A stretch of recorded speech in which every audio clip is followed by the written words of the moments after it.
Good day, learners. We are still on BOSS 405, Analysis for Business Decisions, and we want to take the session 5, which is transportation model. You will realize that the last session, which was session 4, had to do with simulation, which was essentially a process of estimating various alternatives with the aim of generating an outcome that will be useful in the process of making decisions in businesses.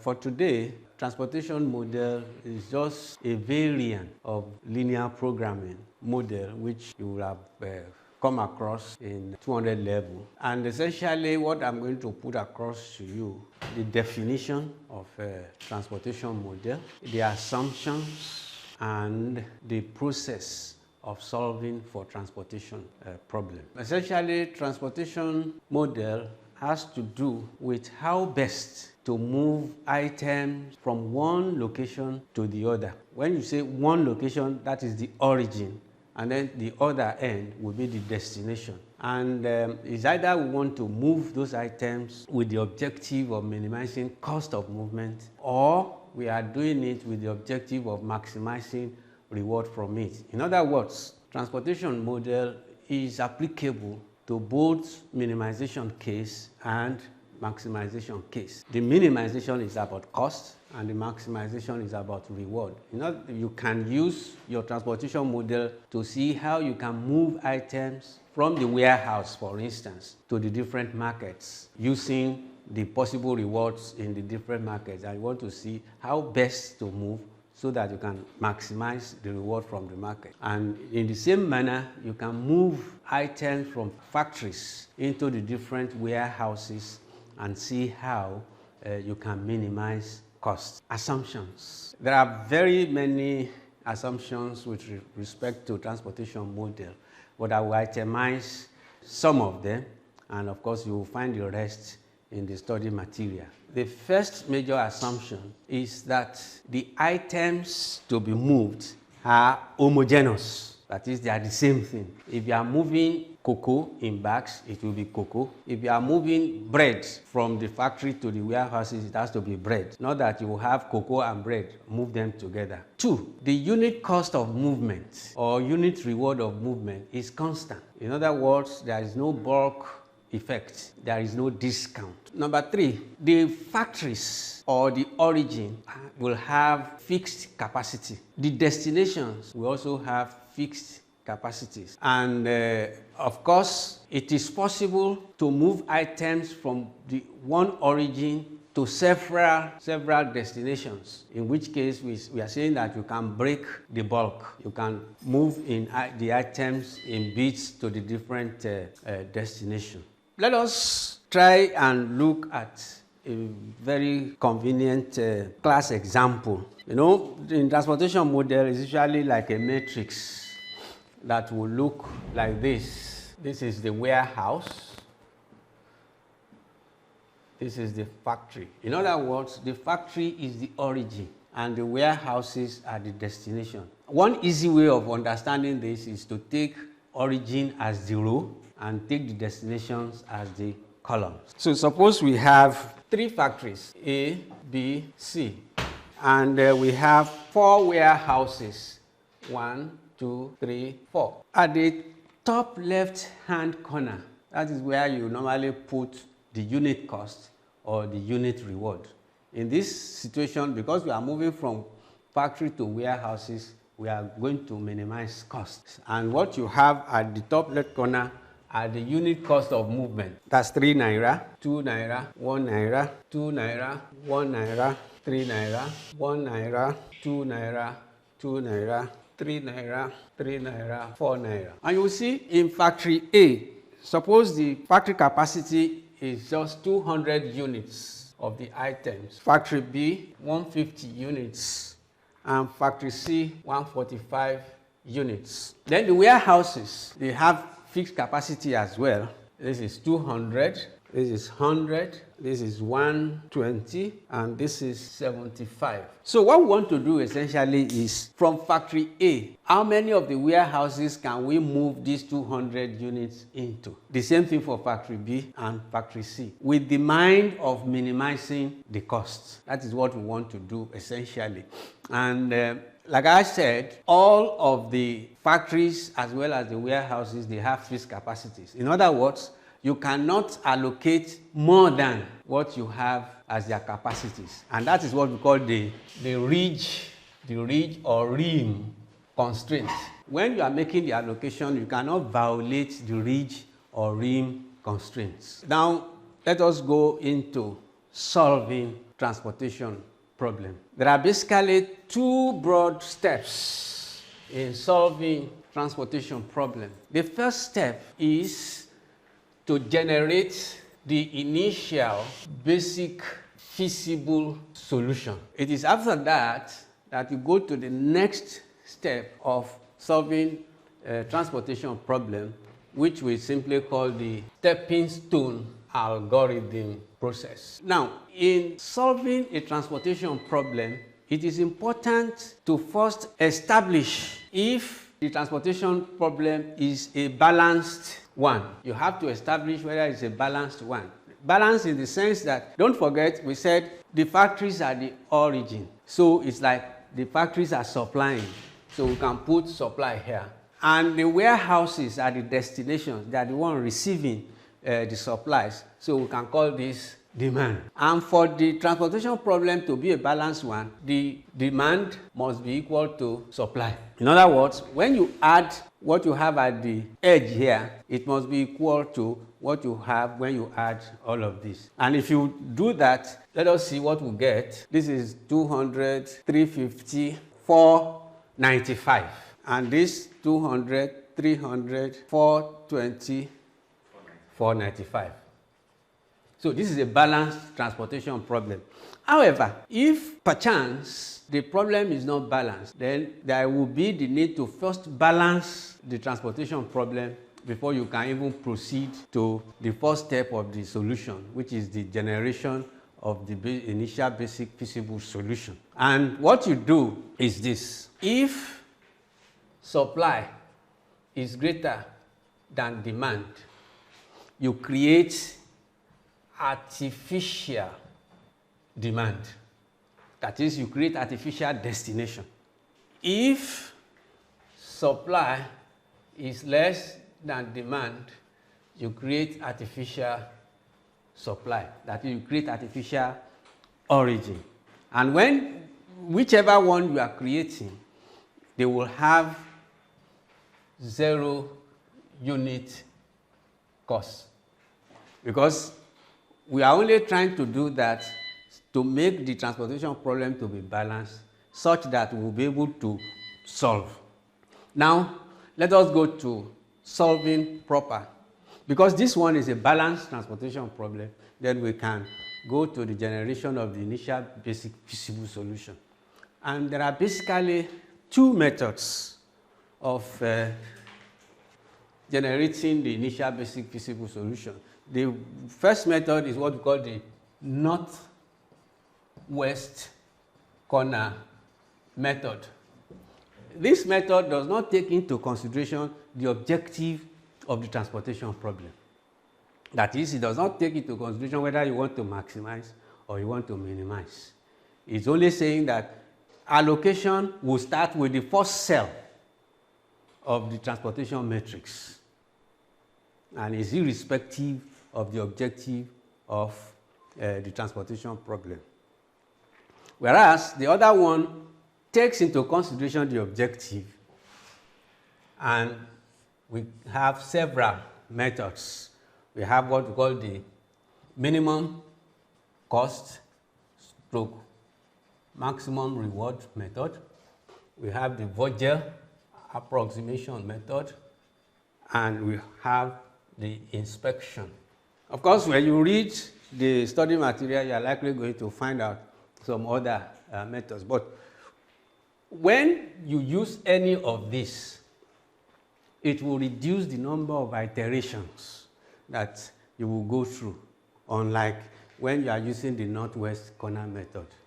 Now, let us start with the northwest corner method. Let us use that one and see what happens. Now, in the northwest corner method, it's telling us that allocation must start from here and on. If you look at this, you will see that here, the factory has 200 units and the warehouse 200 units. It means we can put 200 here. And of course, this has been satisfied. This has also been satisfied. In other words, you cannot put anything here and you cannot put anything in those cells. So we can only come to this cell. This is 100, this is 150, because we must not violate the rim condition. For instance, if I put 150 here, I will satisfy this, but I will violate this because I will be exceeding the capacity of warehouse 2. So the only thing I can do is make 100 units allocation. I will satisfy this, but I will have a balance of 50. So meaning I can come here. This is 50, this is 120. So I can put 50 here. I've solved this, then this will be 70. Of course, I can't put anything here, but I can come down here. This is 70, this is 145, so I can put 70. This will go, and then this will be 75. And of course, I can come here. This is 75, this is 75. So I have made the allocation, and this is called the initial basic feasible solution. But for us to proceed, we need to find out if this allocation is not degenerate. Because if it is degenerate, then we may not be able to do our stepping stone algorithm. Because the stepping stone algorithm is a closed path movement. And where there is degeneracy, it becomes very difficult to do a closed path movement. And what is degeneracy?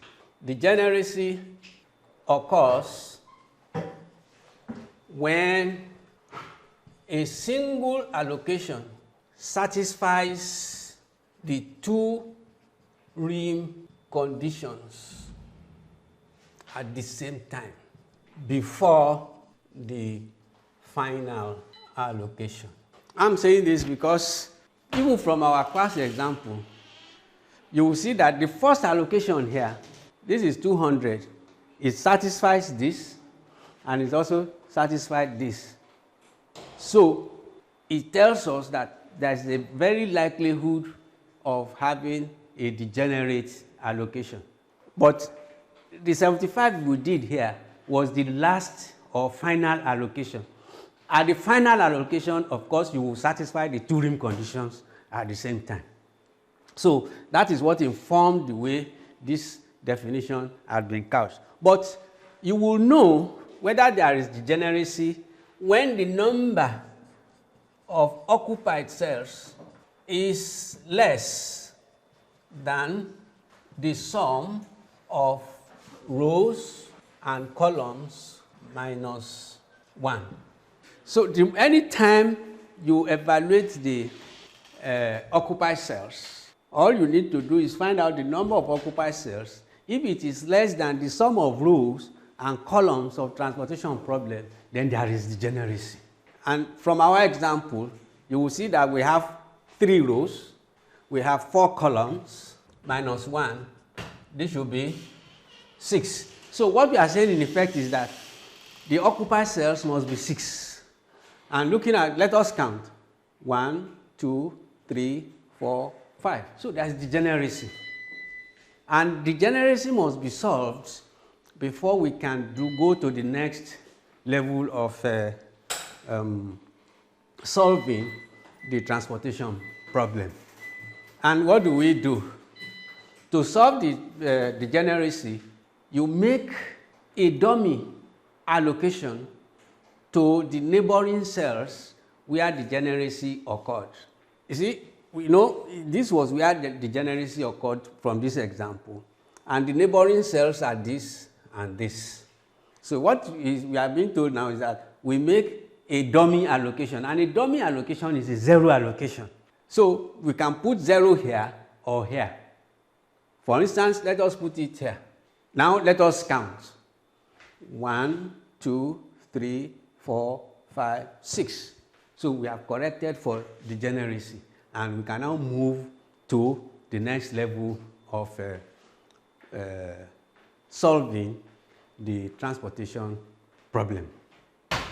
Now, solving for optimality using stepping stone algorithm. What we want to do really is to evaluate all empty cells and see if it is possible for us to improve on this solution.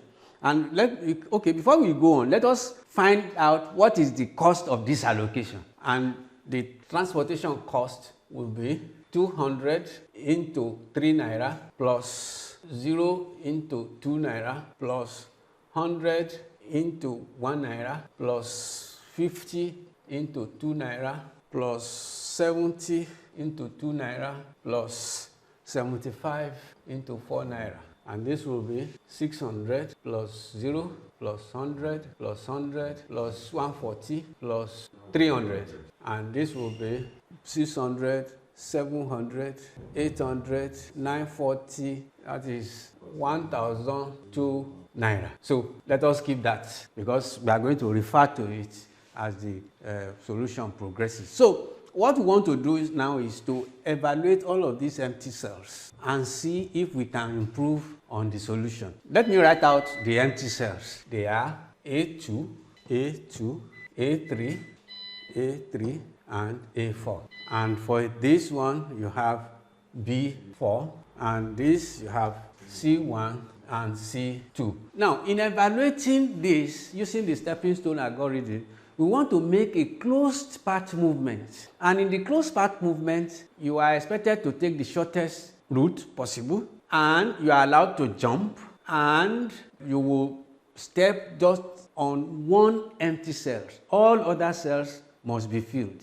That is the essence of making it a stepping stone algorithm. And of course, the direction of movement is not important. You can move horizontally, vertically, but you cannot move diagonally. So for instance, I want to evaluate this.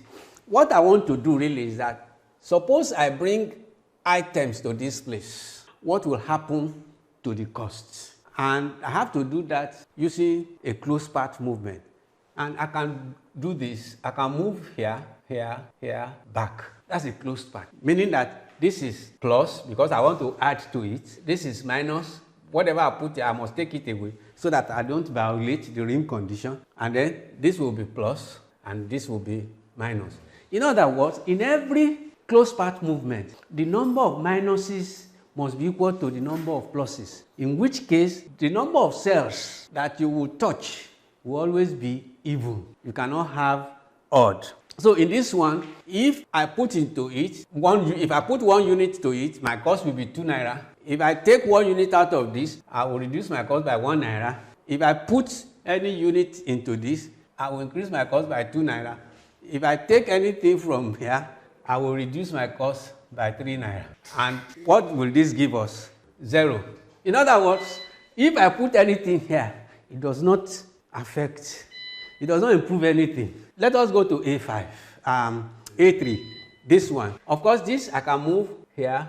I will jump this, move into this, back. And that will be 1 minus 2 plus 2 minus 3. And that will give me minus 2. So if I make anything into A3, I'm going to, for every unit I put there, I'm going to reduce my cost by 2 naira. Let us look at A4. A4, yes, this will involve a lot of movement. You see, I can move from here to here. I will jump this one, then come here, jump, come here, back. So that will be 3 minus 4 plus 2 minus 2 plus 2 minus 3.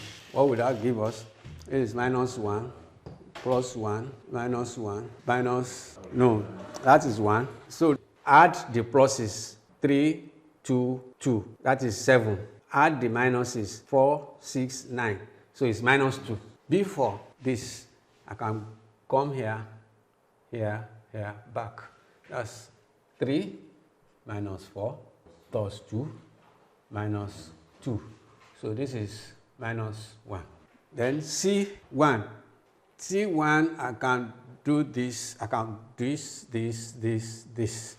That is 1 minus 2 plus 2 minus, no, is minus 2.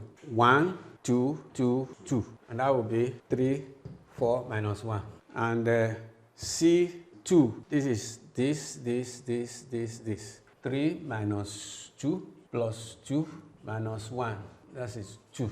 Let us check again what we have done. 2 minus 1 plus 2 minus 3, 0. Then the A3, 1 minus 2, no, 1 minus 2 plus 1. Wait.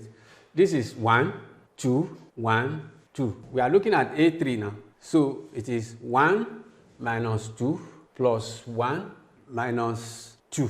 So this is 4, this is 2. So minus 2.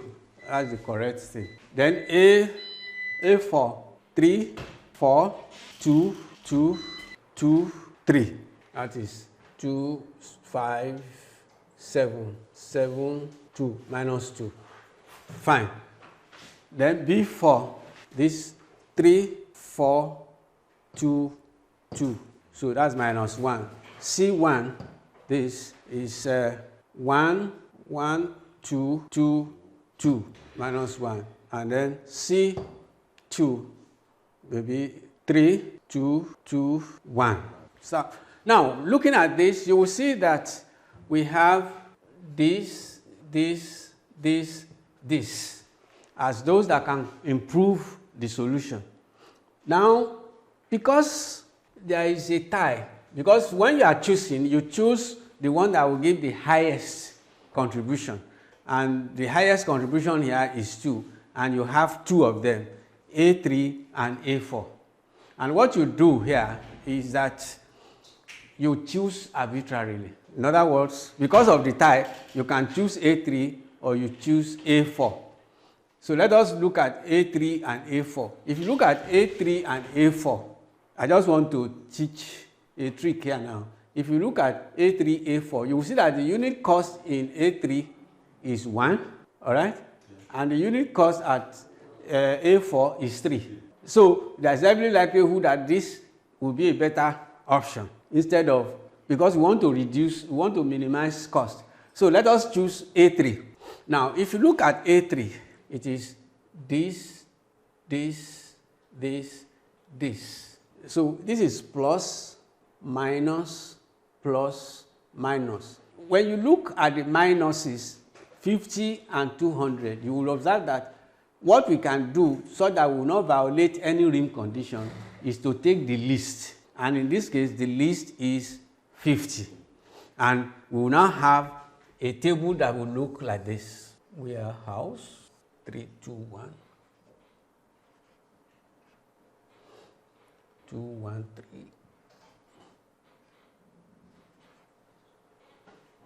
1, 2, 2. 3, 3, 4. So we want to allocate into A3, this one. So what we are, because this is the least, when you look at 50 and 100, it pays to take 50. So we put 50 here, then this becomes empty. Then you add 50 here, and of course here you reduce by 50. You now return all others that we didn't touch. That is 100, 70, 75. You see, as iteration progresses, you must always ensure that when you add the columns or the rows, it does not violate the rim conditions. If you look at this, this is 150, 50, 200. This is 100, 50, 70, 120. This is 75. And if you do across two, you are going to get the same thing. Now, let us look at the cost here. The first one I did, let us call it TC1. Then this is TC2. This will be 150 into 3, sorry. 150 into 3 plus 50 into 1 plus 50 into 2 plus 100 into 1 plus 70 into 2 plus 75 into 4. That will be 6, 1, 2, 3, 4, 5, 6, okay? So this will give you 450 plus 50 plus 100 plus 100 plus 140 plus 300. And this will become 450, 500, 600, 700, 840 plus 300, 1140. Now, if you compare it, it's reducing. We started with 1,240, now we have 1,140. That's reduced by 100 naira. Then, again, because it's an iterative procedure, it's a stepwise thing, we will continue to evaluate all the empty cells. So, let us identify the new empty cells and evaluate them. You now have A2, A4, B3, B4, C1, C2.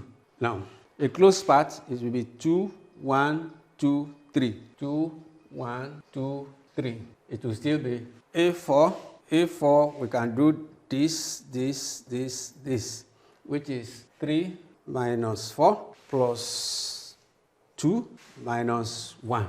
That's 5, 5, 0. This is 5, this is 5, 0.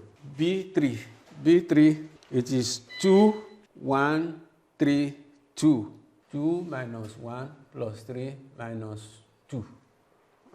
2, 1, 3, 2. This is 3, so this is 2. This one, you can come here. This is a roundabout thing. 3, 4, 2, 1, 3, 2, back. So that will be 3 minus 4 plus 2 minus 1 plus 3 minus 2.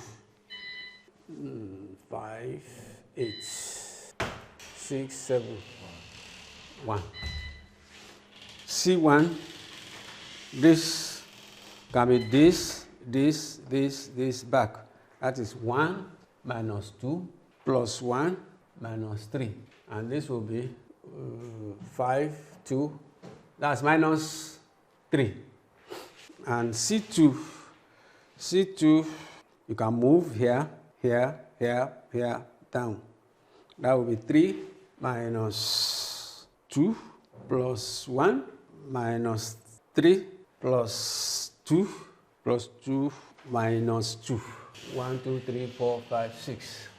Let me go through it again. We are evaluating C2. So 3, 2, 1, 3, 2, 1. Then down. Wait to 3, 2, 1, 3, 2, 1. Okay. That will be what? This is 5, 6. This is 3, 4, 6. Is 0. 2 from 3. 1 plus 1, 2. Minus 3.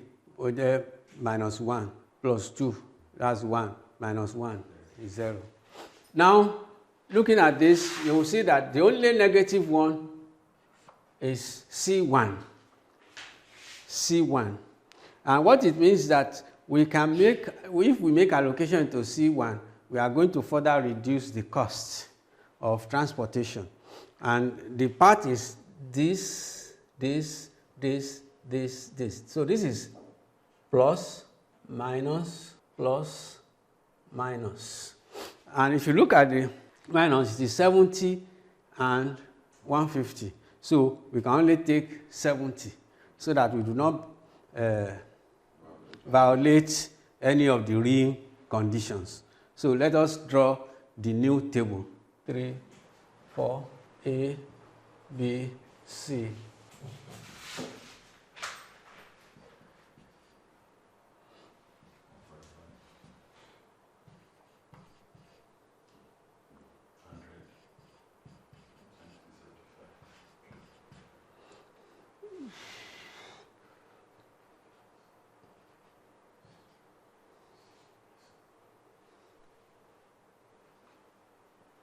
Two, 1, 3. 1, 2, 2, 3, 3, 4. So what we want to do now is we take 70 to this place. Oh. So this C3 becomes empty. Then A3, you add 70. That will be 120. And A1, you take away 70.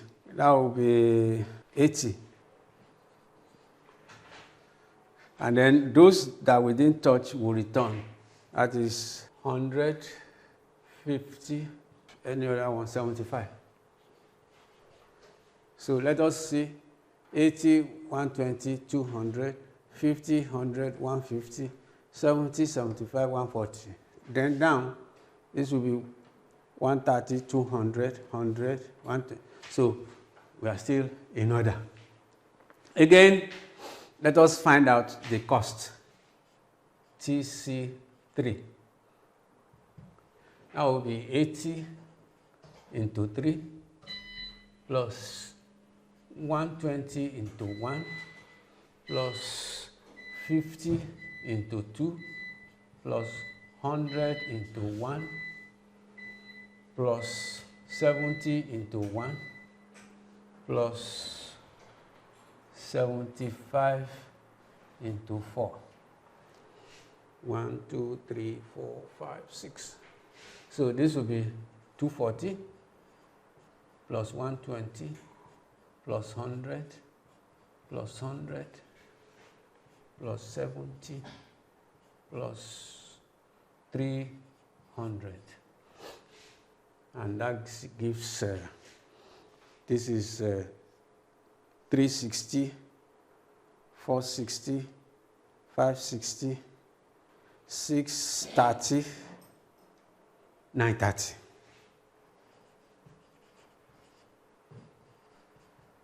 So you can see a further reduction in the cost of transportation. But we don't know yet whether we have reached the optimal solution.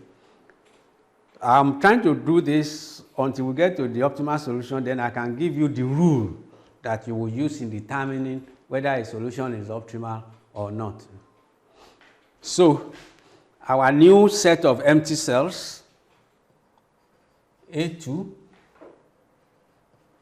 A4, B3, B4, C, no. Is this one I should follow? A2, A4, B2, 3, B4, C2, C3. Those are the, no, B3, B4. Those are the empty cells. We are evaluating empty cells. And for this A, you have A2, A4. For B, you have B3, B4. For C, you have C2, C3. Those are the empty cells that we want to evaluate. And using the stepping stone algorithm, making a closed path movement. So for A2, it is still this. That is 2 minus 1 plus 2 minus 3. Sorry. And that is still 0. A4, this, back. That is 3 minus 4 plus 1 minus 3. And that will give us 7, 4, minus 3. Let me check again. A4, 3, 4, 1, 3. Now, B3 is 2, 1, 3, 2. 2, 1, 3, 2. That's 2. B4, this one. 3, 4, 1, 2. 3, 4, 1, 2. That will be 6, 4, minus 2. B4, 3, 4, 1, 2. Then C2, this as 3 minus 1 plus 2 minus 1. That was 5 minus 2.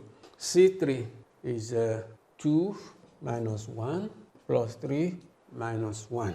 that is 3. We have 2 that are negative, A4 and B4, but A4 is more negative, so we pick this as our new empty cell we want to make allocation into. So let me draw.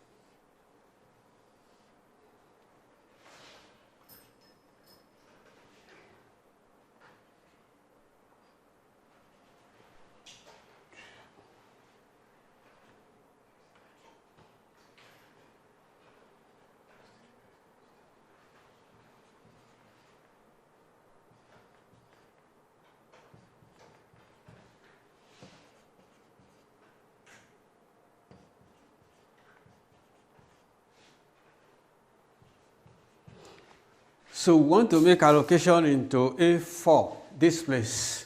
And let's go to A4. This is plus, minus, plus, minus.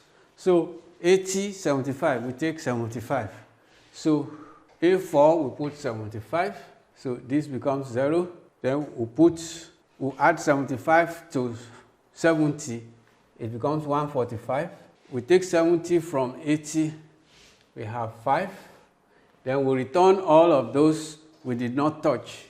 50, 100, 120. Those are the ones we didn't touch. 1, 2, 3, 4, 5, 6. If you add across, 200, 150, 145. If you down, you get the same thing. Now, let us get TC4.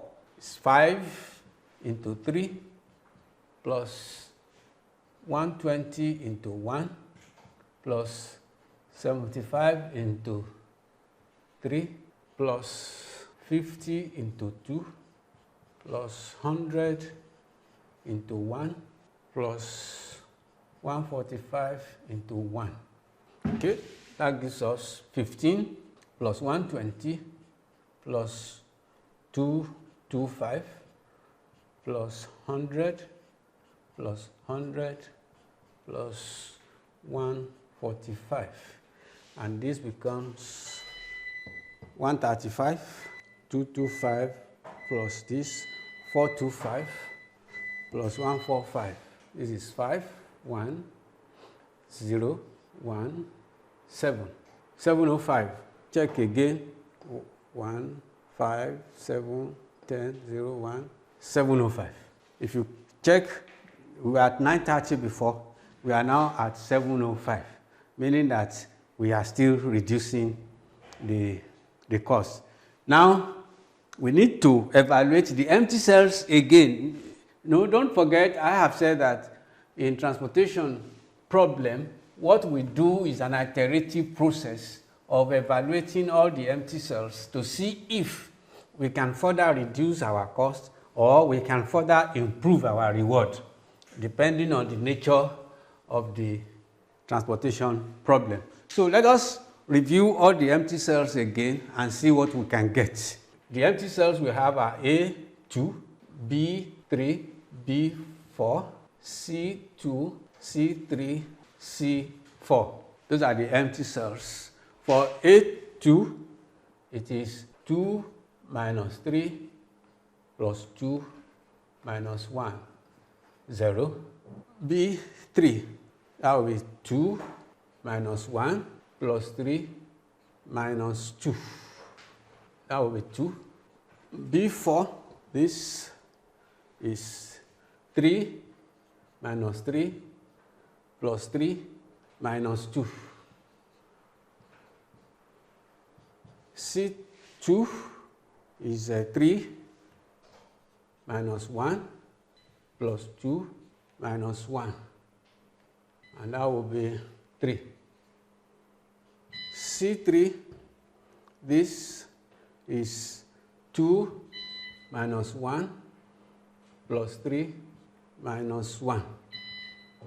That will be 3.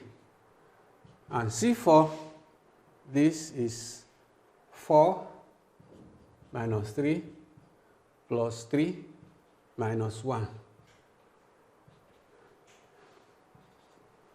So you see that evaluating all the empty cells, all we are getting is 0 or positive values.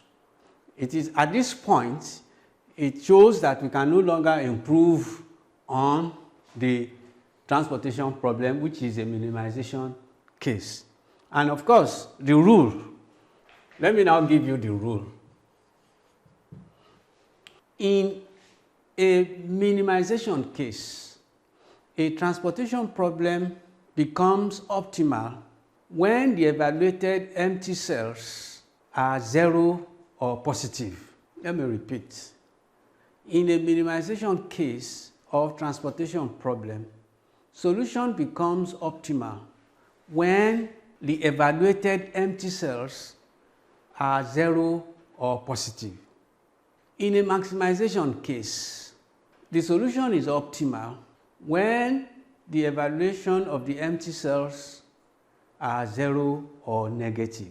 So what we are saying in effect is that it is like the opposite of the minimization case. And this, for those who have taken some courses in economics, especially around the issue of profit maximization, we are saying that profit is maximized when marginal revenue equals marginal cost. That is exactly the kind of scenario that is playing out here. So with this class example, we can now see that this is the best allocation from the factories to the warehouses that will minimize our cost. And the cost will be 705 naira only. For your practice, you will see a lot of questions in the lecture notes, and you can try your hands on all of this. Thank you for listening.